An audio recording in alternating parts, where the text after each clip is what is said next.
कहना कि दुनिया में दोस्ती हसीन लेके लागेला, कहना कि दुनिया में दोस्ती हसीन लेके लागेला और शीशे कर इस पावन धरती में भाई बनक साथ मिलेला तो महफिल भी मस्ती मस्ती लागेला, है नहीं? और लड़की बाटी डांस होगा ना, ठंडा कर दिन है, डांस बन होई तो बेस लगी हमरे कर सुंदर सुंदर भौजी मन है, बहन मन, सबके दिल से धन्यवाद है। चलिए बरखा जी।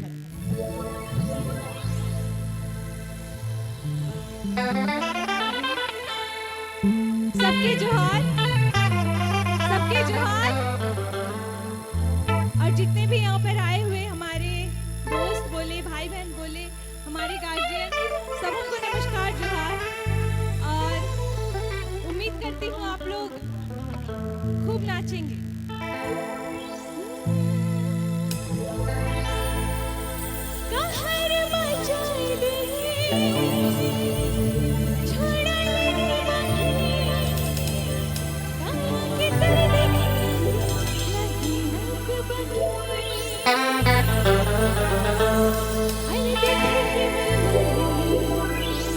ठीक है।